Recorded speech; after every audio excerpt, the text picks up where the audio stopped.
Hola a todos, soy Antonio Gilnagel, especialista en neurología y epilepsia.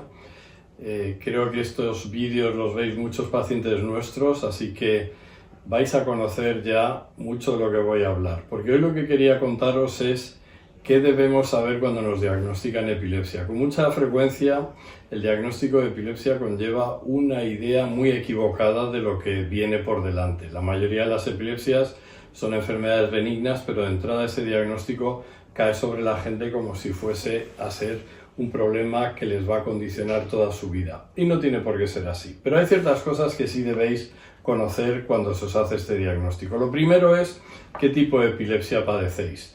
¿Es una epilepsia focal? ¿Es generalizada? ¿Hasta dónde se ha buscado la causa? Causas importantes se identifican por la historia clínica, mediante la conversación que tenéis con vuestros médicos. Muchas veces se va a encontrar la causa, porque es una causa que puede venir de la infancia o puede tener que ver con un trasfondo genético, pero en muchas ocasiones lo vamos a ver en una resonancia magnética o lo vamos a intuir por los resultados de varias pruebas. Así que es importante que nos den esa información. Lo siguiente, que con frecuencia vemos que es un problema, es cuáles son las medidas generales, cuáles son las restricciones que uno debe seguir o no debe seguir. Y lo digo que con frecuencia tenemos problema en este apartado porque hay una gran tendencia a aplicar a todo el mundo las mismas restricciones. Eso es un error.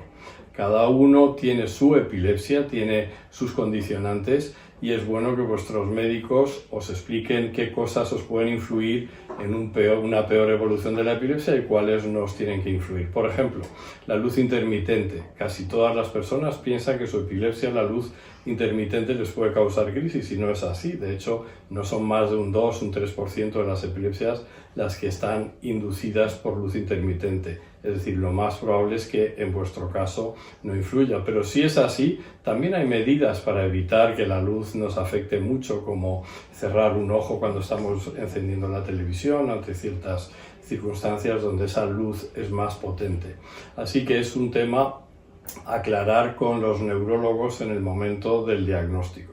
Otros aspectos. La fiebre. La fiebre es un factor que condiciona la aparición de crisis en algunas epilepsias de la infancia, pero generalmente a partir de los 5 o 6 años, salvo en algunas encefalopatías epilépticas, no influye en la epilepsia.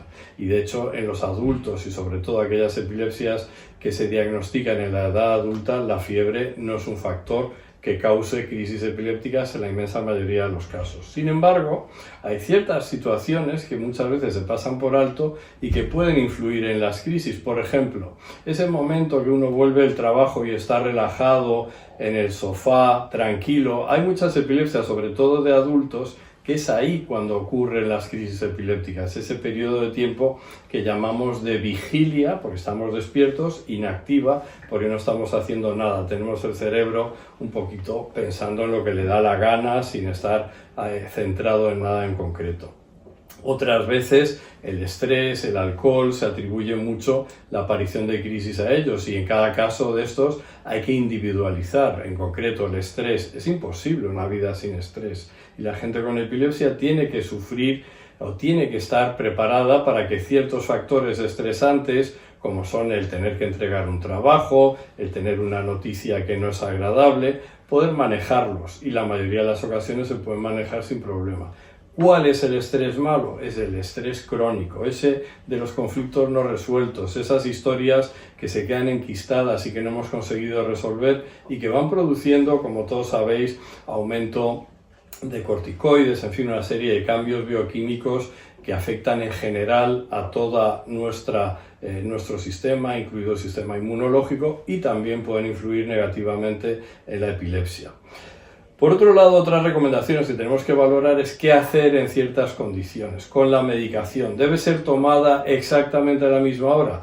Generalmente no, la mayoría de estas medicinas hay un margen para tomarlas de 1 hora arriba, 1 hora abajo, de tal manera que podemos ajustar los horarios a dormir un poco más o acostarnos un poco más tarde, etc. La falta de sueño también es algo que no todas las epilepsias son sensibles a la falta de sueño. Sobre todo, hay epilepsias donde el sueño sí es una medicina, son sobre todo las epilepsias generalizadas idiopáticas. Pero en las epilepsias focales, un poquito de falta de sueño, siempre en unas condiciones en las que uno puede recuperar el sueño al día siguiente, no suele afectar. De nuevo, es algo que hay que concretar en cada persona, hablando con el médico en función de la epilepsia que tiene. Hay dos aspectos que quiero hablar sobre la medicación. Una es algo que vemos con frecuencia cuando el seguimiento de las crisis no es exhaustivo, sobre todo en personas que tienen muchas crisis epilépticas y de alguna manera se ha perdido la línea de recuento de crisis a lo largo del tiempo y ha habido una escalada de medicación en la cual se han ido añadiendo fármacos, muchas veces sin reducir o retirar los fármacos que venían tomando, y no tenemos al final claro qué medicinas son las que realmente funcionan y cuáles no han aportado mejoría.